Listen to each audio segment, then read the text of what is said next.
நாம் பாடும் பாடல்கள் எப்படி இருக்க வேண்டும்? எபேசியர் 5ஆம் அதிகாரம் 18 மற்றும் 19ஆம் வசனங்கள். துன்மார்க்கத்திற்கு ஏதுவான மதுபான வெறி கொள்ளாமல் ஆவியினால் நிறைந்து சங்கீதங்களினாலும் கீர்த்தனைகளினாலும் ஞான பாட்டுகளினாலும் ஒருவருக்கொருவர் புத்தி சொல்லிக்கொண்டு உங்கள் இருதயத்தில் கர்த்தரை பாடி கீர்த்தனம் பண்ணி என்று வாசிக்கிறோம். நம்மிடம் சங்கீதங்கள், கீர்த்தனைகள், ஞான பாட்டுகள், அதாவது ஆவிக்குரிய பாடல்கள் என்று ஏராளமான பாடல்கள் உண்டு. இந்த பாடல்களை ஆவியினால் நிறைந்து பாட வேண்டும் என்று 18ஆம் வசனம் சொல்லுகிறது. ஒருவர் ஆவியினால் நிறைந்து பாட வேண்டும் என்றால் அவர் பரிசுத்த ஆவியை பெறாமல் அவரால் எப்படி ஆவியில் நிறைந்து பாட முடியும்?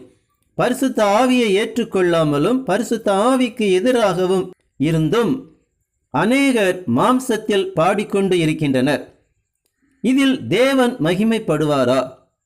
அழகாக பாடலாம், கவர்ச்சிகரமாகவும் பாடலாம், நவீன இன்னிசை கருவிகளோடும் பாடலாம், உலகமே கரங்களை தட்டி மேன்மைப்படுத்தும் அளவிற்கு கூட பாடலாம்.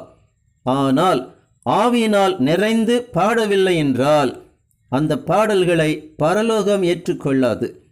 ஆவியினால் நிறைந்து பாடுபவர் கவர்ச்சியற்ற நிலையில் பாடலாம், ஆனால் அதை தேவன் ஏற்றுக்கொள்ளுகிறார்.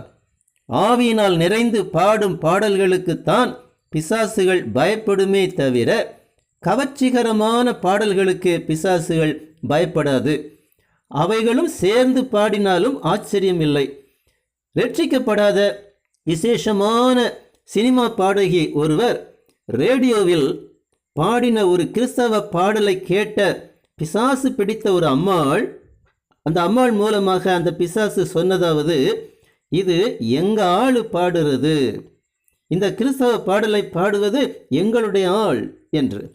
கவர்ச்சியற்ற நிலையில் ஒரு பாடலை பாடின அபிஷேகம் பெற்ற ஒருவருக்கு முன்பதாக ஒரு பிசாசு பிடித்த அம்மாள் ஆடி விழுந்ததை நேரில் நான் பார்த்ததுண்டு. பரிசுத்த ஆவியினால் பாடும் பாடல்கள் நமது இருதயத்தை அசைத்து நம்மை தேவனுக்கு முன்பதாக நிறுத்தும். மாம்சத்தில் பாடும் பாடல்களோ நமது சரீர அவயவங்களை மட்டுமே தொட்டு நம்மை ஆட வைக்கும். மேலும் பாடல்கள் மூலமாக ஒருவருக்கொருவர் புத்தி சொல்லவும் வேண்டும், கர்த்தரை பாடி கீர்த்தனம் பண்ணவும் வேண்டும் என்றும் 19ஆம் வசனம் சொல்லுகிறது. பரிசுத்த ஆவியினால் நிறைந்து பாடாமல் மாம்சத்தில் பாடினால் ஒருவருக்கும் புத்தி சொல்லவும் முடியாது, கர்த்தரை உண்மையாக பாடி கீர்த்தனம் பண்ணி துதிக்கவும் முடியாது. இந்த அனுபவத்தில் பாட விரும்புகிறவர்கள் பரிசுத்த ஆவியை பெற்றிருப்பது மட்டுமல்லாது அவர்கள் பரிசுத்த ஆவியினால் வழிநடத்தப்பட்டும் பரிசுத்த ஆவியின் ஐக்கியம் உள்ளவர்களாகவும் இருக்க வேண்டும். பரிசுத்த ஆவியின் அபிஷேகத்தை பெற வாஞ்சை உள்ளவர்களாவதாவது இருக்க வேண்டும். இப்படி ஆவியினால் நிறைந்து பாடல்களை பாடி நாம் தேவனை துதிப்போம். கர்த்தராகிய இயேசு கிறிஸ்துவின் நாமம் மகிமைப்படுவதாக. ஆமென்.